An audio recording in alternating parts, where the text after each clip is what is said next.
Maraming salamat po sa pagtangkilik ng ating video. Hinihikayat ko po kayong mag-like and subscribe para ma-update kayo sa susunod na nakabanata. Tara at umpisahan na natin. Gerald, seryoso ka ba? Gusto mo ng isang kahon ng red wine? Lumampas na ito sa inaasahan ni Yuri. Gayunpaman, huli na para umatras pa siya ngayon dahil kung hindi, baka matalo na lang agad siya ni Gerald. Siyempre sigurado ako sa desisyon ko. Pero kung maisip mo na masyado na itong mahal, pwede mong baguhin ang red wine ng mas mura na alak lang. Yuri, muli na namang nagsalita si Gerald. Si Gerald ay hinamak at binuli ng mga lalaking ito sa nagdaang 3 taon. Wala ito para sa kanya ngayon. Gusto niyang humingi ng hustisya para sa lahat ng pagdudusa na kinaharap niya noon. Matapos makinig sa pangutya ni Gerald, ngumiti si Yuri at sinabi, sa palagay ko hindi naman ito mahal. Pwede kang mag-order ng kahit anong gusto mo. Hatiin ko na lang ang bill sa'yo pagtatapos ng gabi. Sige. Sigurado na ako ngayon. Siya nga pala, waitress, inaasahan kong maalala mo na ang binata na ito at ako ay maghihiwalay ng bill para sa private room na ito. Natakot si Gerald na hindi makikipaghati si Yuri sa huli. Sa makatuwid, nagpasya siyang paalalahanan ang waitress ng tungkol dito sa harap ng lahat. Tumango ang waitress bago niya sinabi, "Opo, sir. Naintindihan ko. Kung ganoon, ihahatid ko na agad ang mga pagkain." Ang iba sa kanila ay wala man lang pakialam. Kahit na anong mangyari, mukhang hindi magpapatalo si Gerald at Yuri. Ito ang pinaka-record-breaking meal na makakain nila sa kanilang buhay dahil sa pagtutuos ng dalawang ito. Nagsimula nang uminom ang lahat ng high-end na red wine. Habang kumakain at umiinom sila, nagbukas si Gerald ng special system website sa kanyang cellphone. Ito ay isang website na ginamit para i-manage ang lahat ng mga businesses at shops sa Mayberry Commercial Street na may detalyadong impormasyon sa bawat isa sa mga shops na ito. Sa katunayan, ipinasa ni Zach ang website na ito kay Gerald nang pirmahan niya ang renewal contract sa huling pagkakataon. Sa makatuwid, nagpasya si Gerald na mag-log in upang tingnan ang oras na ito dahil nais niyang suriin ang mga presyo ng dishes at alak na in-order niya. Ang mga presyo ng pag-import para sa 6 na boat ng red wine ay higit pa sa $6,000.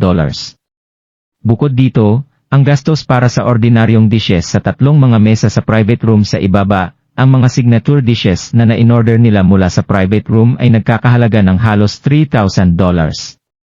Sa makatuwid, mawawalan si Gerald ng halos $9,000 para sa pagkain ngayong gabi.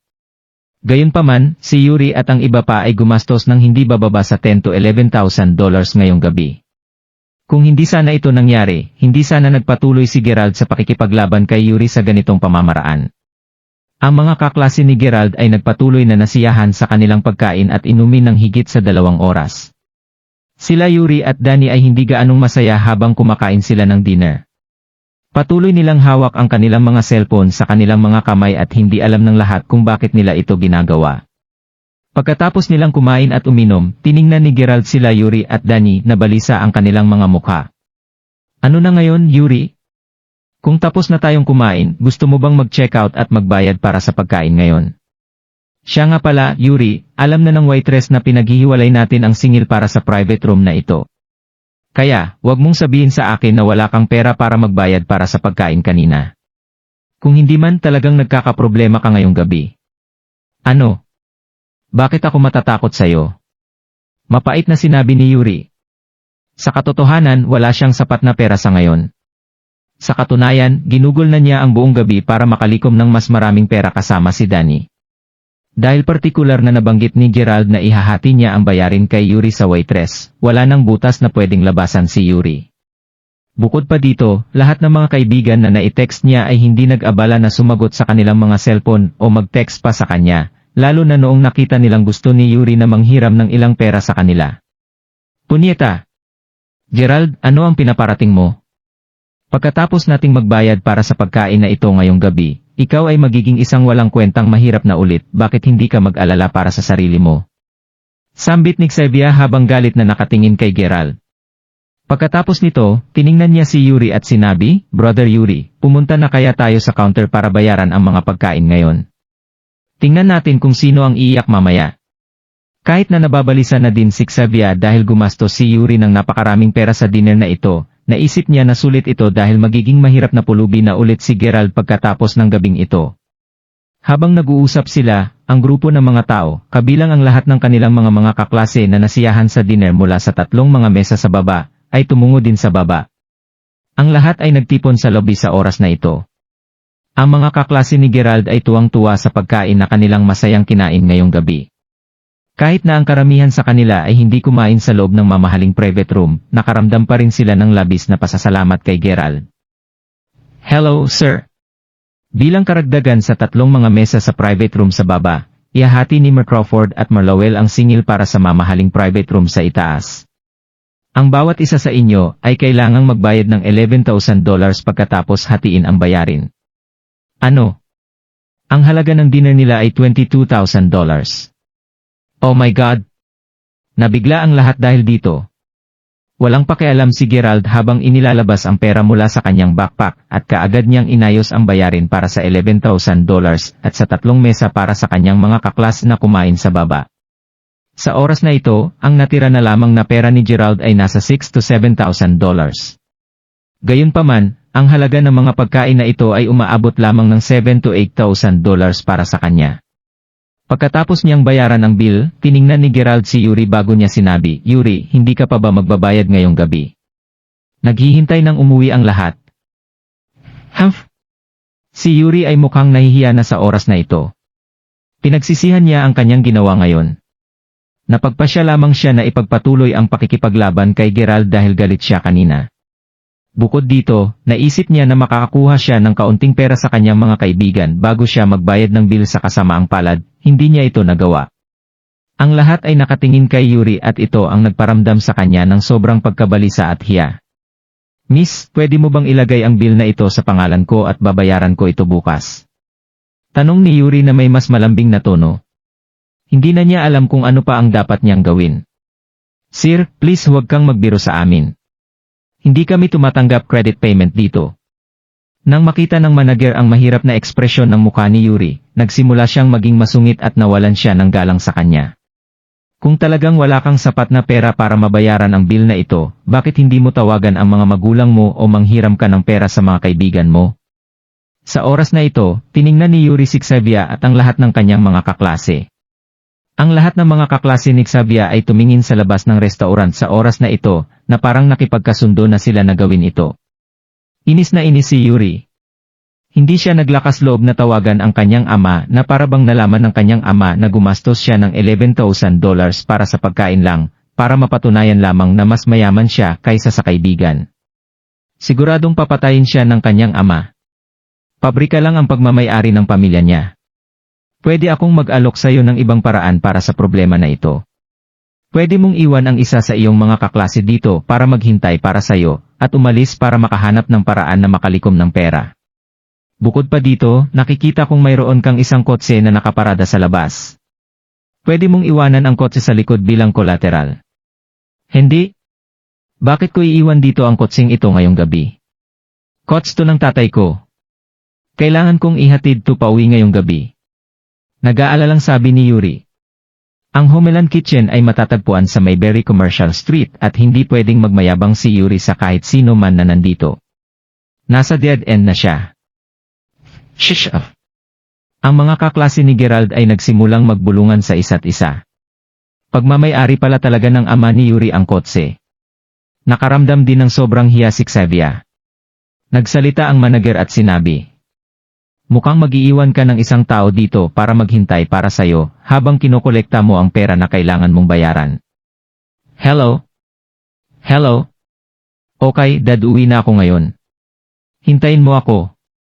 Nang matapos niya ang pangusap na ito, sumugod si Danny sa labas ng restaurant para sagutin ang isang tawag sa kanyang cellphone. Hindi niya mga kaklase ang mga ito. Sa huli, tiningnan na lamang si Yuri si Xavier at sinabi, "Manager, pwede ko bang iwan ang girlfriend ko dito para hintayin akong makabalik?" Hindi. Hindi kita hihintayin dito. Nang tumingin si Xavier kay Yuri, alam niya mismo kung ano ang ibig niyang sabihin. Sobrang nakakahiya ito. Paulit-ulit na umiling si Xavier. "Mahal ko, tandaan kung gaano ako kabait sa'yo nung una pa lang. Hintayin mo lang ako dito ng saglit. Uwi ako sa bahay at maghahanap ng pera, pagkatapos ay magmamaneho ako pabalik dito para sunduin ka." Pagkatapos nito, pwede ba na magstay tayo sa labas ngayong gabing okay lang? Sumulyap si Yuri kay Gerald habang sinasabi niya ang mga iyon. Isang paalala din ito kay Xavier na ang dahilan kung bakit sila pumunta sa dinner ngayong gabi ay dahil gusto nilang mapahiya si Gerald at hindi niya dapat kalimutan iyon. Okay? Kumalma si Xavier nang maisip niya si Gerald. Siyempre, kailangang patunayan ni Xavier na ang kanyang bagong boyfriend ay sigurado na 100 beses na mas mahusay kaysa kay Gerald. 100 beses na mas mahusay. Hindi siya dapat mapahiya sa harap ni Gerald. Okay, sige, hihintayin kita dito. Alam kong mayaman ka at siguradong babalik ka para sa akin. Sinadya ni Xavier na sabihin ito ng malakas. Nang makita ni Yuri na pumayag na si Xavier na maghintay sa kanya, dali-dali siyang umalis agad ng restaurant. Gusto sana ni Xavier na ang ilan sa kanyang mga kaibigan ay samahan siyang maghintay dito. Gayunpaman, sinabi ni Cassandra na hindi pwedeng maraming tao ang wala sa dormitoryo, lalo na kapag sumapit na ang gabi. Kaya sabay-sabay na umuwi ang mga babae papunta sa campus. Si Gerald ang huling umalis sa restaurant. Sa katunayan, medyo nag-alala si Gerald nang makita niya si Xavier na nasa ganitong estado. Grabe! Bakit nagawa ni Yuri na iwan si Xavier ng mag-isa sa restaurant sa kalagitnaan ng gabi? Hindi mapigilan ni Gerald na maramdaman ang sakit ng kanyang puso. Sa bagay, nagtagal ang relasyon nila ni Xavier ng 3 taon at magsisinungaling siya kung sasabihin niyang wala na talaga siyang nararamdaman para kay Xavier. Kahit nalabis ang pagkadismaya si Gerald kay Xavier, hindi niya kayang kamuhian ang babaeng ito. Patuloy niyang sinasabi sa kanyang sarili na si Xavier ay hindi masamang tao. Hindi naging masaya si Gerald na makita si Xavier sa ganitong klaseng sitwasyon. Kung magmamakaawa lamang sa kanya si Xavier at hihingi ng tulong, sigurado na hindi na magdadalawang isip si Gerald na tulungan si Xavier. Gayunpaman, sa oras na ito, pasimpleng napatingin si Xavier kay Gerald na may malamig na ekspresyon sa kanyang mukha. Malakas ang loob niya na siguradong babalik ka agad si Yuri para sa kanya. Look? Hindi mapigilan ni Gerald na mapabuntong hininga. Kung iyon ang mangyayari, hindi na siya dapat mag-alala pa. Siguro ang Xavier na inaalala niya ay ang matalino at maayos na pag-ugaling Xavier ng nakaraan, at hindi ang walang kabuluhan at materialistikong Xavier na naging siya ngayon. Sa makatuwid, umalis si Gerald sa restaurant at hindi na siya lumingon pa. Ilang sandali pa ay nakabalik si Gerald sa dormitory ng mga lalaki. Pinahiya ni Gerald si Yuri sa harap ng lahat ng kanyang mga kaklase at dapat masayang araw ito para sa kanya. Gayunpaman, hindi naman naging masaya si Gerald pagkatapos ng lahat ng nangyari sa gabing ito. Sa oras na ito, lumapit si Harper at tinapik niya ang balikat ni Gerald. Gerald, okay ka lang ba na gumastos ka ng napakaraming pera para sa dinner kanina? Sinubukan ka naming pigilan ng ilang beses pero sa huli, napagastos ka pa rin ng sobra pa sa sobra. Dapat inipon o tinago mo na lang yung $30,000 kaysa gastusin ang pera ng sabay-sabay, para sana maging masaya ka, at sana mabuhay ka na lang ng mas komportable sa natitirang mga araw mo sa university. Ngumiti si Gerald bago niya sinabi, ha? Sino ang nagsabi sa'yo na nanalo ako ng $30,000 sa loto? Ano? Ang mga roommates ni Gerald ay mabilis na nagtipon sa paligid niya dahil lahat sila ay nagulat sa sinabi ni Gerald. Mas marami ang pera ko ngayon at kahit na ang pagkain kanina napakamahal. Sa totoo lang, hindi marami ang ginastos ko sa oras na iyon. Mabilis na ipinaliwanag ni Gerald ang sitwasyon sa kanyang mga roommates. Ilan ang napanalunan mo sa loto, Gerald? Oo, magkano ang panalo mo sa loto, Gerald? Huwag mo kaming pahintayin pa. Sa oras na ito, si Harper at ang mga roommates niya ay nakahiga sa kama ni Gerald na parang hindi nila pinapayagan si Gerald na matulog kung hindi niya sasabihin sa kanila ang totoo. Walang magawa si Gerald kaya pinakita niya na lamang sa kanila ang kanyang mga daliri. Walo? $80,000. Gulat na tinanong ni Harper. Matulog na tayo. Sabado bukas at kailangan kong pumunta sa library ng maaga para mag-aral. Kailangan kong matulog ng maaga para magising ako ng maaga bukas. Sagot ni Gerald habang tinatakpan ng kumot ang kanyang muka para matulog. Sabihin mo sa akin. Ang napanalunan mo ba ay $80,000 o $8,000? Gusto talagang malaman ni Harper. Gayunpaman, nagpasya si Harper na sumuko na pagkatapos niyang asarin si Gerald. Sa katunayan, hindi mahalaga sa kanya kung nanalo si Gerald ng $80,000 o $8,000. Ang mahalaga lamang sa kanya ay sa wakas, si Gerald ay may pera na kahit papaano. Naging masaya si Harper habang iniisip niya ito. Habang si Gerald ay nagtatago sa ilalim ng kanyang kumot, hindi niya magawang makatulog kahit na gusto niyang matulog. Ito ay dahil nag-aalala pa rin siya para kay Xavier. Hindi niya alam kung nakabalik na siya mula sa restaurant. Sa katunayan, talagang inimbestigahan ni Gerald si Yuri noon at nalaman niya na ang kanyang pamilya ay hindi masyadong mayaman. Ang ama ni Yuri ay nagmamay-ari ng isang pabrika at binigyan niya si Yuri ng halos $1,000 para sa kanyang allowance kada buwan. Bukod dito, alam ni Gerald na hindi matipid si Yuri. Tiyak na wala siyang sapat na pera para mabayaran ang bill ngayong gabi. Bukod dito, kung titingnan ang pagkatao niya, alam ni Gerald na hindi babalik si Yuri para sunduin si Xavier mula sa restaurant. Naisip ni Gerald na siguradong tatawagan siya ni Xavier para manghingi ng tulong. Gayunpaman, naghintay si Gerald hanggang hating gabi pero hindi siya tinawagan ni Xavier. Bakit siya nag-alala kay Xavier? Ang taong mahal niya ay si Yuri, at hindi siya. Wala nang magawa si Gerald sa oras na ito. Sabado na? Habang ang mga roommates ni Gerald ay tinatamad pa habang nakahiga sa kama, nakatanggap siya ng tawag sa kanyang cellphone noong umaga, pero hindi si Xavier ang tumatawag sa kanya. Ang tumatawag sa kanya sa oras na iyon ay si Zach. Bumangon si Gerald sa kama at sumugod siya sa banyo para sagutin ang tawag. Magandang umaga, Mark Crawford. Marespetong bumati si Zach kay Gerald. Marlyle, salamat at tumawag ka ngayong araw. May gusto akong itanong sayo, tanong ni Gerald habang nakangiti. Mark Crawford, sabihin mo sa akin kung ano kailangan kong gawin. Sabihin mo ang iyong mga bilin at magagawa ko agad ito. Sinabi ni Gerald kay Zach ang lahat tungkol sa pera na ginastos niya sa Homeland Kitchen kagabi. Oh? Ganoon ba? Mark Crawford, sa tingin ko hindi umabot ang gastos mo ng $10,000.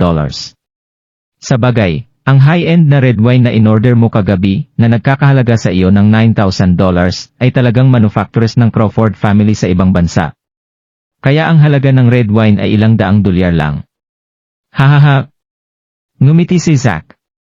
Sa totoo lang, nahihiya talaga si Gerald na gumastos ng kahit maliit na pera. Gayunpaman, umuunlad na si Gerald sa ipinagkatiwala ni Jessica na ipagawa sa kanya. Mark Crawford, ano ang maaari kong gawin para sa iyo? Gusto mo bang ibalik ko sa iyo yung $20,000? Gagawin ko kaagad kapag binigyan mo ako ng order na gawin ito. Nakinig si Zach nang sabihin niya muli, ahem. Hayaan mo. Ang pera ay babalik din naman sa negosyo ko. Noong una, pinaplano ni Gerald na ibalik ang kanyang pera. Gayunpaman, pagkatapos pakinggan ang tono ng pananalita ni Zach, naramdaman niya na nakakahiya talaga kung tatanungin niya si Zach na ilipat ang pera sa kanya. Bukod dito, makakaramdam din siya ng kaunting kahihiyan kung hihilingin niya kay Zach na gawin iyon. Gayunpaman, ang perang ibinigay ng kanyang kapatid sa kanya ay nagmula sa lahat ng mga industriya at negosyong ito na pag-aari nila. Nga pala, may dahilan ba para tawagan mo ako ngayon, Marlyle? Tanong agad ni Gerald. Oo, may gusto akong sabihin sa'yo. Nalaman ng lahat na tapos na mga araw ng paghihirap mo, kaya ang mga boss ng karamihan sa mga nangungunang negosyo sa Mayberry Commercial Street ay gustong magsagawa ng isang espesyal na banquet bilang pagdiriwang para sa'yo. Iniisip ko lang kung magkakaroon ka ng oras na dumalo sa banquet dahil Sabado na ito, malumanay na sinabi ni Zach. Noong una, balak ni Gerald na lumabas para magpahinga. Gayunpaman, ayaw niyang madismaya sila dahil ang mga taong ito ay na nagsama-sama para sa isang espesyal na pagtanggap para sa kanya. Gustong makilala ni Gerald ang mga tao na iyon. Kung hindi man, palagi siyang magmumukhang mahirap at tanga. Kaya agad na sumang-ayon si Gerald na dumalo sa banquet. Upang maipahayag ang kadakilaan ng piging, pinili nila na gaganapin sa isang pambihirang at 5-star luxury hotel ang banquet, isa sa mga establishmento na nasa Mayberry Commercial Street. Isa itong luxury restaurant. Matapos kausapin si Harper at ang iba pang mga roommates niya, bumaba si Gerald at naghahanda na siyang lumabas ng campus. Habang dumadaan siya sa dormitoryo ng mga batang babae, tumingin siya at nakita niya ang isang tao na papalabas ng dormitoryo ng mga babae. Ito ay walang iba kundi si Xavier. Ha? Bakit nakabalik na siya sa dormitoryo? Naisip ni Gerald noong una na si Xavier ay magpapalipas ng gabi kasama si Yuri pagkatapos niyang iligtas si Xavier mula sa restaurant. Sa katunayan, medyo nalulungkot si Gerald dahil doon. Pagkakita pa lang ni Xavier kay Gerald, sinabi niya, hahaha. Gerald, pupunta ka na ba sa iyong part-time job dahil weekend na? Naubusan ka ba ng pera pagkatapos magastos mong gumastos ng sobra kagabi? May sasabihin ako sa'yo. Hindi ka may kukumpara kay Brother Yuri.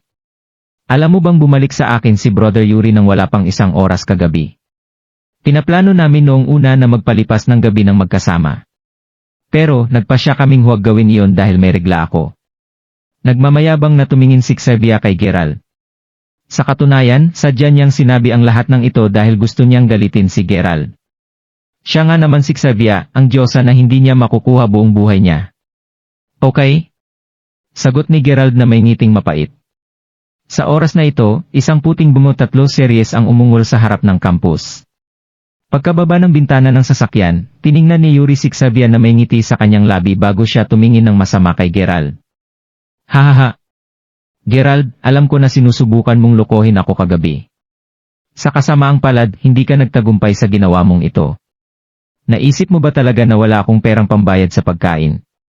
Tanong ni Yuri habang nakatingin kay Gerald.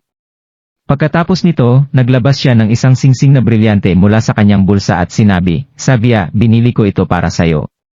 Gusto mo ba nito? Wow! Singsing na brilyante. Hindi ito bababa sa $1,500. Alam kong mayaman ka, Brother Yuri, hindi katulad ng ilang mga tao na nanalo lang ng kaunting pera sa loto. Siyempre mayaman ako. Marami akong pera. Xavier, dadalhin kita sa isang magandang lugar ngayon at gagastos tayo ng maraming pera. Yung isa diyan maghihirap na sa susunod. Halika, sumakay ka sa kots. Tuwang-tuwa si Xavier at mabilis siyang pumasok sa sasakyan. Pagkatapos, sumulyap si Yuri kay Gerald bago siya umalis sa campus. Tuwang-tuwa si Xavier pagkasakay sa kotse at tinanong niya si Yuri, Brother Yuri, bakit hindi mo sabihin sa akin kung paano mo nakuha ang napakaraming pera kagabi? Bukod pa dito, bakit parang naging mas mayaman sa loob ng isang gabi lang? Binigay ba sa'yo ng tatay mo ang lahat ng perang ito? Tumawa si Yuri habang nagpatuloy siya sa paggamit ng cellphone habang nagmamaneho.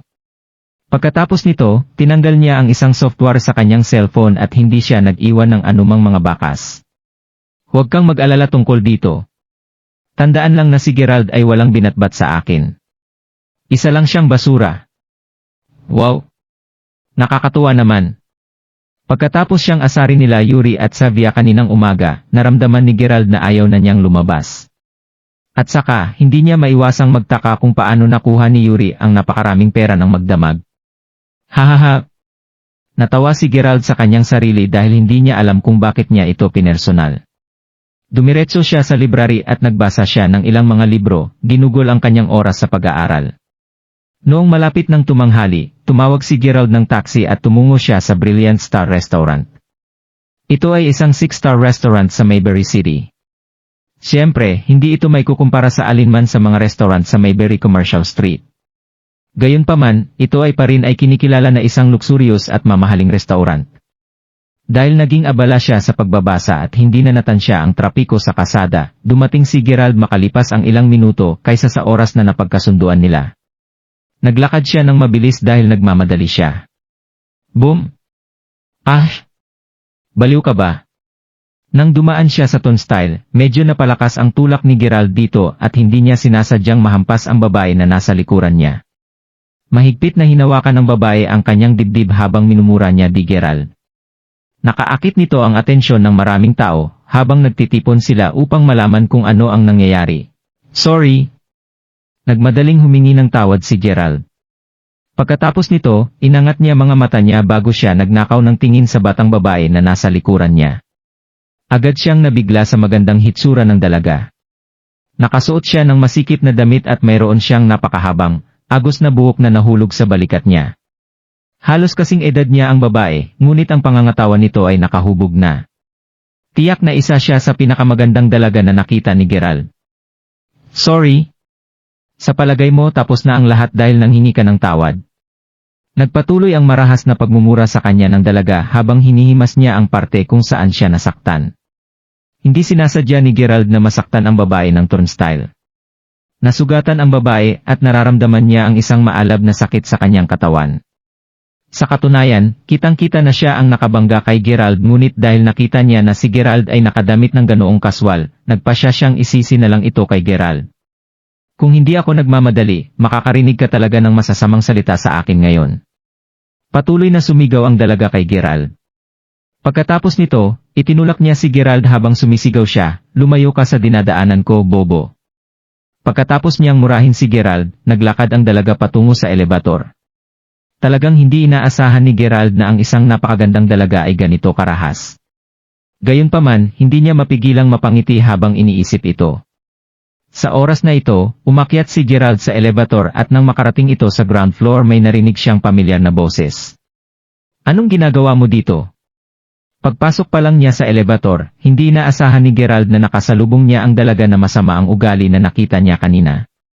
Ang gustong sabihin ng babae ay paano may isip ng isang bobo na katulad ni Gerald na sumakay sa parehong elevator na sinadakyan niya. Nakakahiya ito para sa kanya. Ay, kailangan kong umakyat sa taas kasi may kailangan akong gawin. Maraming salamat. Sagot agad ni Gerald. Pagkatapos nito, lumingon ang dalaga upang humarap sa kabilang panig dahil ayaw niyang tumingin kay Gerald. Ding-ding. Sa oras na ito, biglang nilamon ni Gerald ang laway niya. Ang kasing puti ng snow na mga hita ng dalaga ay talagang nakakaakit. Tumalikod si Gerald, kunwaring tumingin siya sa isang tabi na para bang walang nangyari. Pagkatapos nito, palihim niyang tiningnan muli ang mga hita nito nang hindi ito napapansin ng dalaga. Nakakasabik talaga. Hindi niya inakala na ang baliw na babaeng ito ay makakabangga niya, at sumigaw sa kanya nang walang dahilan. Sa gayon, makatwiran lang para sa kanya na tingnan niya ng kaunti ang katawan ng babae bilang isang paraan ng pagbabayad, tama ba? Tinagilid ng kaunti ni Gerald ang kanyang ulo dahil gusto niyang sulyapan muli ang mga hita ng dalaga. Gayunpaman, nakita niya na ang dalaga ay lumingon na para harapin siya sa oras na ito. Sa ngayon, nakatitig siya kay Gerald na may pagkamuhi sa kanyang mga mata. Ikaw talagang gago ka. Bakit mo ako sisilipan kahit na nasa isang mataas na lokasyon ka? Nakakasuklam ka, galit na sumigaw sa kanya ang dalaga. Huwag mo nang isipin ang maayos na pananamit ni Gerald. Ang taong ito ay napakasama at nakakadiri. Naramdaman ng babae na nababaliw na siya. Sinong nagsabing sumilip ako sa iyo?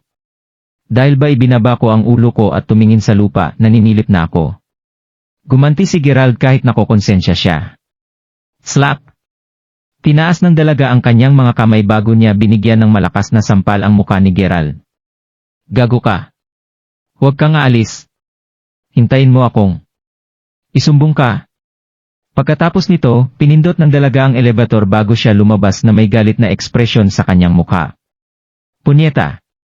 Sayang talaga na maganda siya kasi ang sama ng ugali niya. Yo? Gayunman, hindi naramdaman ni Gerald na nasaktan siya nang sampalin siya nito sa mukha. Sa katunayan, panalo pa rin siya dahil nakita niya pa rin ang mga hita ng dalaga. Tila kinakailangan na maghanap siya ng kasintahan ngayon dahil nagpasya na siyang sumuko kay Xavier. Habang iniisip niya ito, sumakay si Gerald sa elevator ng VIP room sa ikapitong palapag na sinabi na sa kanya ni Zack kanina. Ito ay isang malawak at luxurious. Nang pumasok si Gerald sa loob, napagtanto niya na maraming tao sa loob. Buhay na buhay ang kapaligiran. Mayroong 100 mga kababaihan at kalalakihan na may iba't ibang edad, at ang waiter at waitresses ay pabalik-balik habang ang mga inumin ay lahat ng self-service. Kung tama ang nasa isip ni Gerald, ang mga taong ito ay mga boss at may-ari ng mga shops at establishments sa Mayberry Commercial Street. Sumulyap si Gerald sa paligid ngunit hindi niya mahanap si Zack. Inilabas niya ang kanyang cellphone habang sinubukan niyang tawagan si Zack, napagtanto niya na ang kanyang cellphone ay wala ng baterya. Yo? Ginamit ni Gerald ang kanyang cellphone kagabi at nakalimutan niya itong i-charge. Kalimutan mo na. Napagpasyahan ni Gerald na hintayin na lang na lumapit si Zack at batiin siya pagdating nito mamaya. Makalipas ang ilang sandali ng paglalakad niya, walang nagawa si Gerald kundi ngumiti lamang bago niya matagpuan ang isang tahimik na sulok upang makaupo siya ng mag-isa. Pagkatapos nito, nagpasya siyang kumuha muna ng prutas at inumin. Sobrang busy ng waiter at waitresses, at hindi nila napansin kahit si Gerald. Habang umiinom at kumakain si Gerald ng mga inuming hinahain, napansin siya ng isang grupo ng mayamang second generation na mga babae mula sa Mayberry Commercial Street. Tingnan mo yung lalaking iyon. Medyo matagal na siyang kumakain at umiinom habang nakaupo sa sulok na iyon. Mayroon bang nakakilala sa kanya? Taga Mayberry Commercial Street ba talaga siya? Hindi ko talaga siya kilala. Kumunot ang noo ng mga dalaga habang umiiling. Sa palagay ko ay hindi siya mula sa Mayberry Commercial Street. Paano ito magiging nangyari? Tingnan mo lang kung paano siya nakabihis. Sa palagay ko siya ay sumingit lang para kainin ang pagkain at inumin dito ng libre. Sa tingin mo pumasok siya dito para magnakaw ng pagkain? Hindi pwede. Totoo ba na may isang taong walang kahihiyan? Bakit hindi? Sa tingin ko wala talaga siyang hiya. Tingnan mo siya. Ang dumi ng suot niya at dapat may dahilan kung bakit mas pinili niyang umupo sa tahimik na sulok na mag-isa. Tama iyon. Ang mga anak na lalaki at babae ng maraming mga may-ari ng mga negosyo sa Mayberry Commercial Street ay nagsimulang pag-usapan si Gerald. Ang boss ng Mayberry Commercial Street na si Gerald Crawford ay pupunta dito ngayon. Ayoko na ang isang kagaya ng lalaking nakasuot ng damit na iyon na sirain ang paligid. Ano ang isipin ni Mr. Crawford sa abilidad ng mga magulang natin? Paano napapayagan ang isang tulad niya na pumasok sa venue na ito? Isang charismatic na binata na may suot ng puti ang umisi at tumingin kay Gerald. Oh, tingnan mo. Andito na si Elena. Sa oras na ito, sumigaw ang isa sa mga dalaga habang nakaturo sa entrance. Elena, halika dito. Kumaway ang dalaga kay Elena Larson. Pagpasok pa lang ni Elena sa silid, agad na lumiwanag ang mga mata ng mga binata. Nakasuot ng maikling damit si Elena at ang kanyang mahabang buhok ay nakatakip sa kanyang balikat. Perpekto ang kanyang magandang muka at talagang parang diyosa siya kumpara sa lahat ng ibang mga dalaga na naroroon sa silid. Nang maglakad si Elena patungo sa kanyang mga kaibigan, ang ilan sa mga matatandang panauhin ay hindi mapigilang tingnan ang kanyang mahaba at maputi na mga binti. Ang mga ekspresyon sa mukha nila ay may mali siya. Sa oras na ito, ang mga batang lalaki ay nakatingin din kay Elena. Elena, bakit ngayon ka lang pumunta? Hindi ba tayo pumayag ka na sabay tayong pumunta dito? Elena, bakit parang hindi ka masaya? May nangyari ba? Biglang nagtanong ang binata na nakasuot ng puti. Makikita sa kanyang mukha na nag-aalala siya. Love? Huwag mo nang banggitin. Nung nasa baba na ako, may nakabangga ako na isang masamang epak. Una, hinawakan niya ako sa maling lugar ng katawan ko. Pagkatapos nito, nakatingin siya sa akin habang sabay kaming sumakay sa elevator. Iyon ang dahilan kung bakit kailangan kong huminto sa banyo para ayusin ang damit ko. Reklamo ni Elena at nagbuntong hininga siya, makikira na namumutla ang kanyang mukha. Siya ay fluent at magaling magsalita. Ang dahilan kung bakit siya nagmamadaling lumabas ng elevator kanina ay dahil ayaw niyang manatili sa iisang elevator kasama ang manyak na iyon.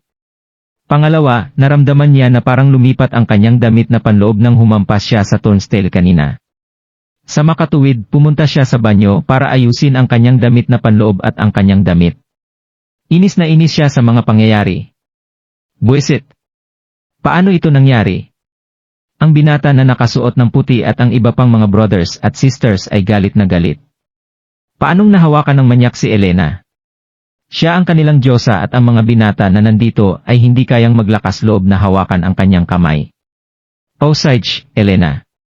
Hintayin mo muna kaming paalisin ang magnanakaw na ito. Pagkatapos, pupunta kami sa surveillance control room para hanapin ang lalaking iyong sinasabi mo. Ang binata na nakasuot ng puti ay sumulyap kay Gerald na nasisiyahan sa kanyang mga prutas at vegetable salad sa oras na iyon. Oo, dapat nating alisin muna ang magnanakaw na iyon. Umalingaw-ngaw ang boses ng mga dalaga. Magnanakaw ng pagkain. Nagulat si Elena at tumingin siya sa direksyon na tinuro ng binata na nakasuot ng puti. Pagkakita pa lang niya sa lalaking tinuro ng binata, agad na nanlaki ang mga mata ni Elena. Siya yon. Sino siya? Elena, kilala mo ba ang magnanakaw ng pagkain na iyon? Humph! Siya ang epal na manyak na sinasabi ko kanina. Galit na sabi ni Elena habang naglalakad palapit kay Gerald. Ang mayaman na mga dalaga at binata ay sumunod sa likuran ni Elena. Sa oras na ito, nasisiyahan si Gerald sa lahat ng kanyang pagkain at iniisip niya kung paano niya babatiin ang mga boss, may-ari ng mga negosyo sa Mayberry Commercial Street mamaya. Kung sa bagay, ito ang kauna-unahang pagkakataon na dumalo si Gerald sa isang selebrasyon na tulad nito. Sa sandaling ito, biglang naging madilim ang nasa harap niya. Inangat ni Gerald ang kanyang ulo at nakita niya ang isang grupo ng mga tao na nakatayo sa harapan niya. Napagtanto ni Gerald noon na ang nangunguna sa grupo ay walang iba kundi ang maganda, ngunit marahas at galit na dalaga na nakasalubong niya sa lobby kanina. Ikaw nga talaga. Bakit ka nandito? Tanong ni Gerald na may gulat na ekspresyon sa kanyang muka. Ikaw hindi ka lang manyak, talagang naglakas loob kang lumusot dito at magnakaw ng pagkain namin. Sa tingin ko ay talagang pagod ka na sa buhay. Galit na sigaw ni Elena bago niya ituloy, Sisters, ito ang lalaking sumisilip sa akin sa elevator kanina. Humph! Turuan natin siya ng leksyon. Pagkatapos nito, ang pangkat ng 5 o 6 na dalaga ay nagsimulang atakehin si Gerald sa ilalim ng utos ni Elena. Sinuntok nila si Gerald at sinimulan nila siyang gasasin, sinakalin, pisilin, at pinunit nila ang kanyang damit. Ang mayamang mga binata ay mas kalmado at simpleng nanood lang sila habang nakatayo sa gilid. Naisip nila na maraming mga nakatatanda doon ngayon.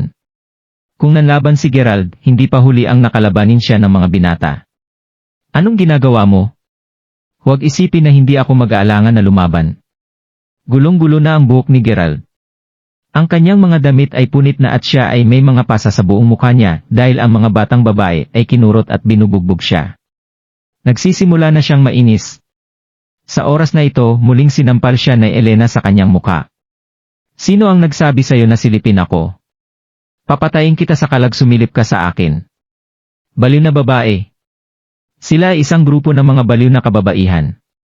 Pinrotektahan ni Gerald ang kanyang ulo habang ang grupo ng mga batang babae ay nagpatuloy sa pag-atake sa kanya ng agresibo habang itinutulak siya nga mga ito sa lupa. Tumigil na kayo. Sa oras na ito, isang lalaki na may edad na ang tumayo at pinigilan niya ang mga dalaga. Sa katunayan, maraming tao na ang nakapaligid sa kanila dahil sa malaking gulo. Ang middle-aged na lalaki ay may suot na salamin at malumanay siya, ngunit may isang kamanghamanghang aura sa paligid niya. Pagkalabas ng mga salita sa kanyang bibig, hindi na pinalo ni Elena at ng iba pang mga batang babae si Gerald. Dad! Huwag kang mag-alala. Hayaan mo lang akong patayin ang manyak na ito. Alam mo bang sinilipan niya talaga ako noong nasa elevator kami kanina? Mayroon pa siyang lakas ng loob na makalusot dito para magnakaw ng pagkain natin ngayon. Sambit ni Elena habang galit na pinapadyak niya ang mga paa niya.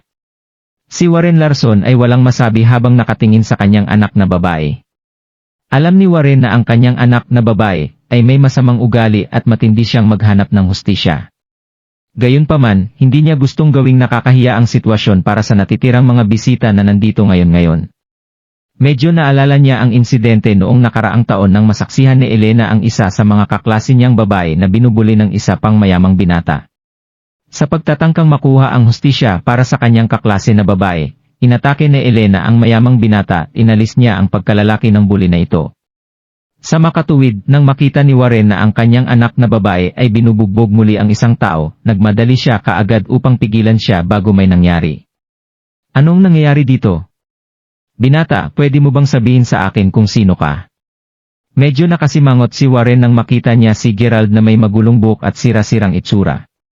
Hindi niya nakilala si Gerald bilang isang tao na mula sa Mayberry Commercial Street at alam ni Warren ang lahat mula sa Mayberry Commercial Street, anuman ang kanilang edad. Ako si... Sasabihin na sana ni Gerald ang kanyang pangalan. Gayunpaman, tinaas na ni Elena ang kanyang paa upang sipain ang masilang bahagi ng katawan ni Gerald. Napahinto si Gerald bago niya pamasabi ang pangalan niya. Buwisit! Kung hindi siya nag-react ng sapat, nawala na ang pagkalalaki niya. Baliw talaga ang babaeng ito. Tuturuan niya ito ng leksyon sa susunod. Palihim na nagmumura si Gerald sa kanyang sarili habang sinusubukan pa rin siyang atakein ni Elena.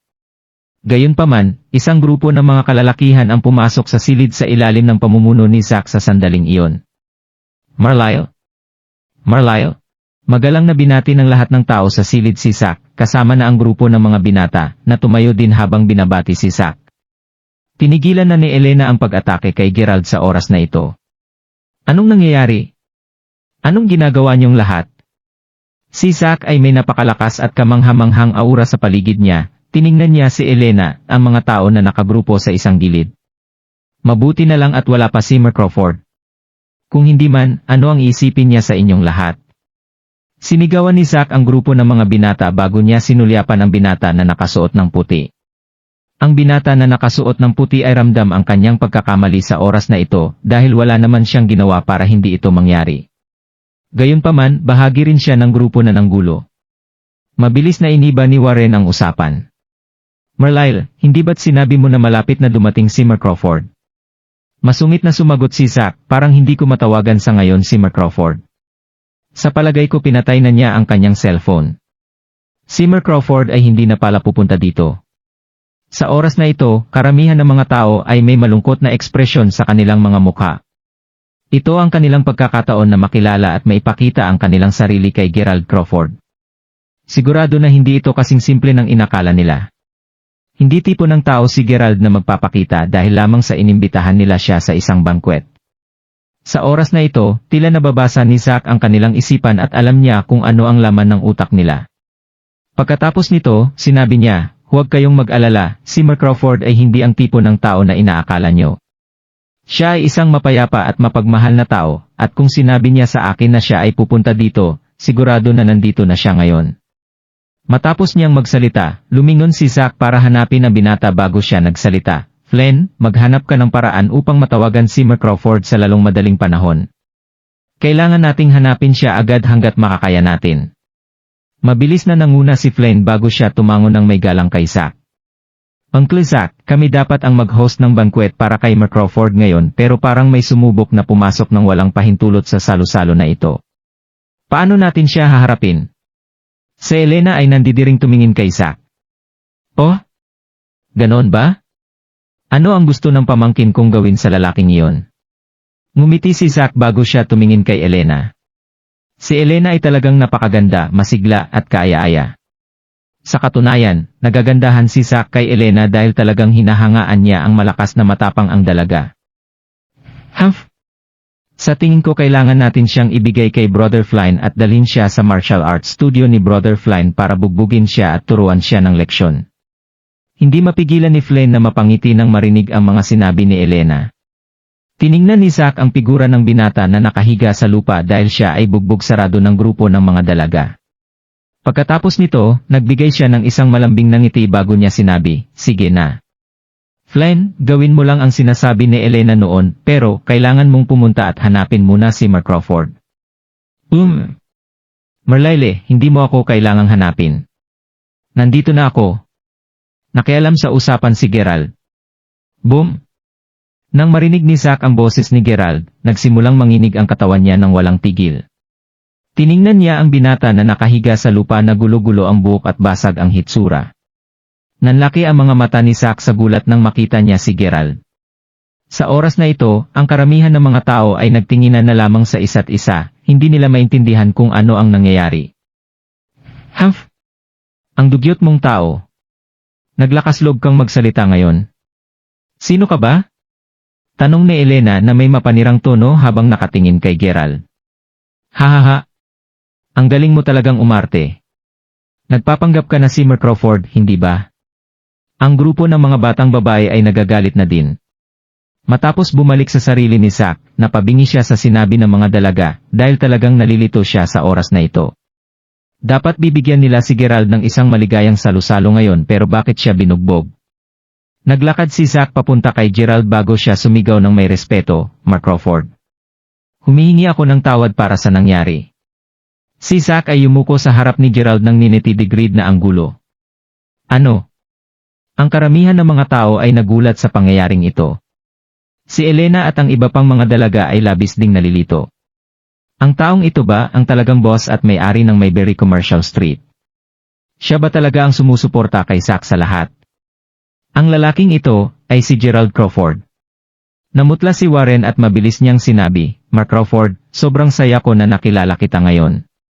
Pagkatapos nito, yumuko siya sa harapan ni Gerald bilang pagrespeto.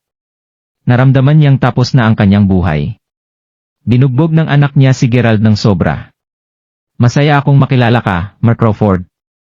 Ang ibang mga tao ay nakayuko din habang binabati nila si Gerald. Gayunpaman, si Elena at ang kanyang mga kaibigan ay nakatayo pa rin ng tuwid at hindi muna sila yumuko sa harapan ni Gerald. Sa oras na ito, tiningnan ni Gerald si Elena na may mapaglarong intensyon at sinabi, "Dalaga, paano natin ayusin ang problemang ito?" Hindi ko alam. Nakaramdam ng sobrang hiya at galit si Elena sa oras na ito. Naramdaman niya na parang nahulog niya ang isang bote ng win. Hindi niya inakala na ang mahirap at nakakasuklam na lalaking ito ay ang sikat na si Gerald Crawford. Tunay na bahagi siya ng mayamang second generation. "Mark Crawford, humihingi ako ng tawad para sa lahat ng ginawa ng dalaga ko.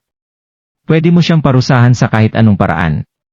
Nakayuko si Warren at hindi niya talaga itinaas ang kanyang katawan.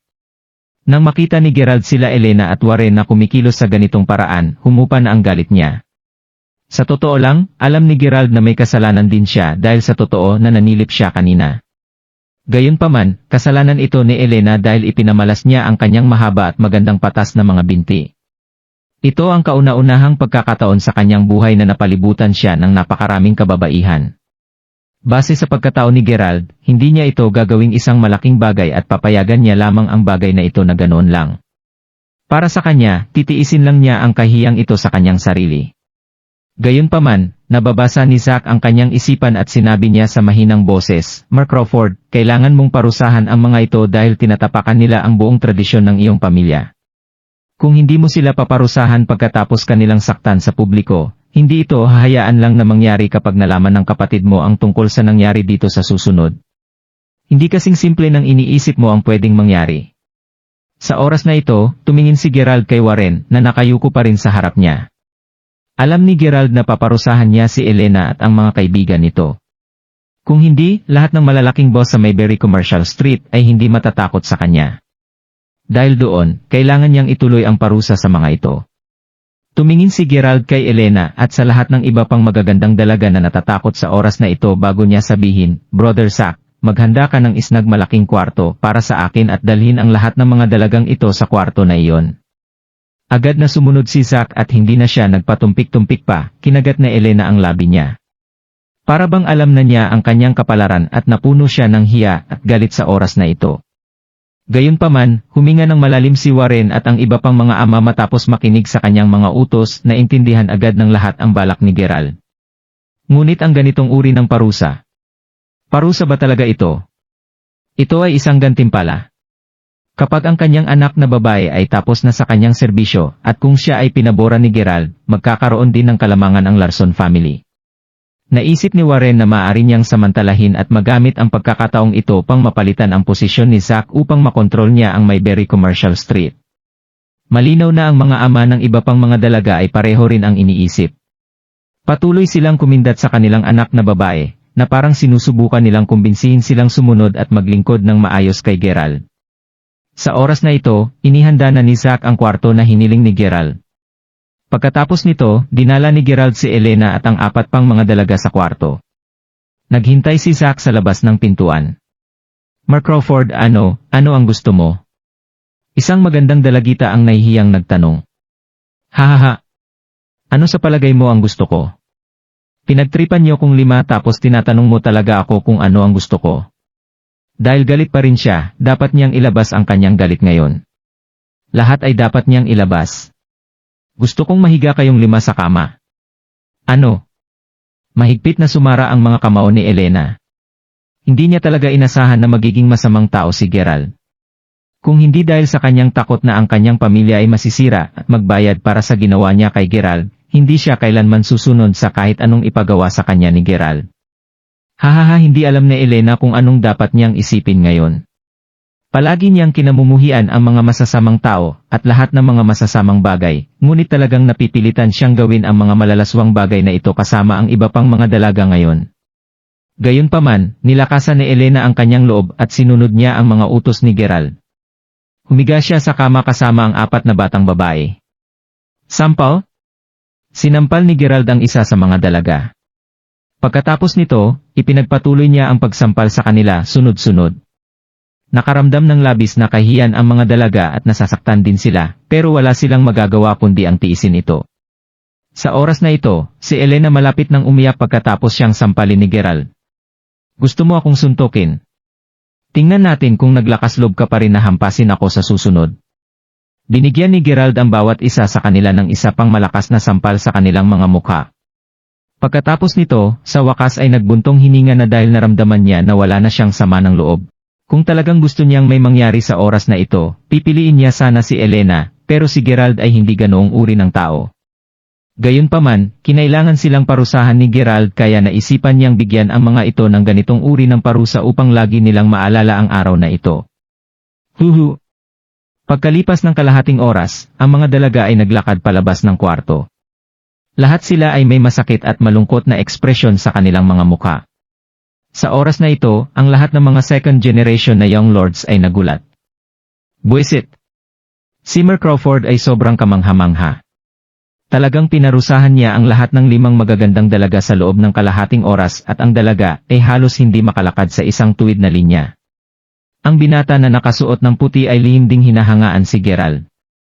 Dahil interesado pa rin si Gerald kay Elena at sa iba pang mga dalaga, hindi na siya naglakas loob na magkaroon ng anumang ideya na makuha ang mga dalagang ito. Nakatutuwa ang pangyayari sa banquet.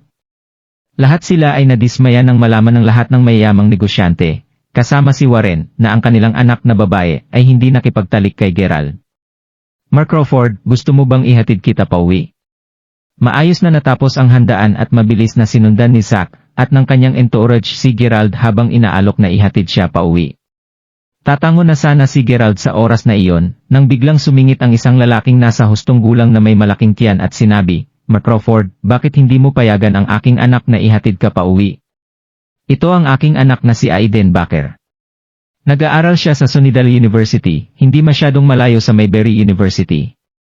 Ang middle-aged na lalaki ay tila walang pakialam sa uri ng kotse na dapat sakyan ng isang tulad ni Gerald.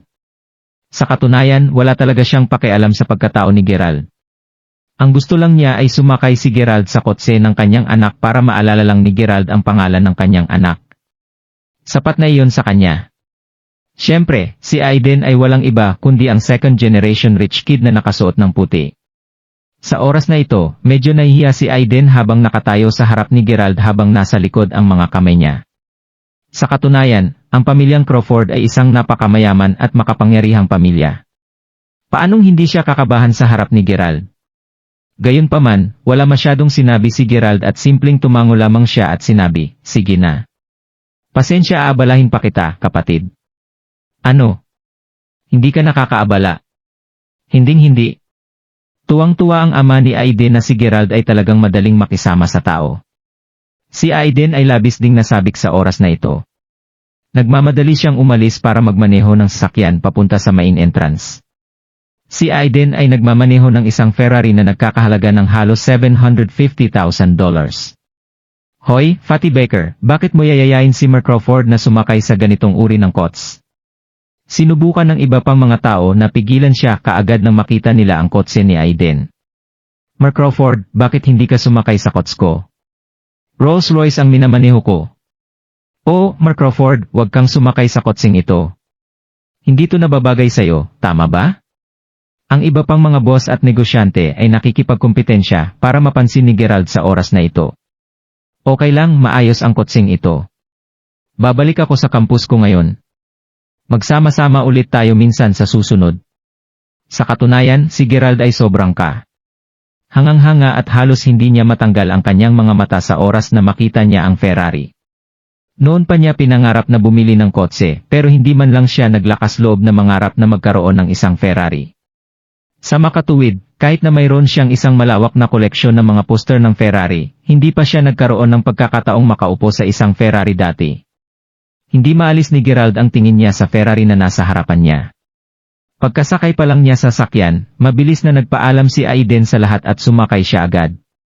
Hindi mapigilan ni Elena na kiligin nang tumingin siya sa likuran ni Gerald habang papalabas na siya ng venue. Nalilito siya sa nararamdaman niya.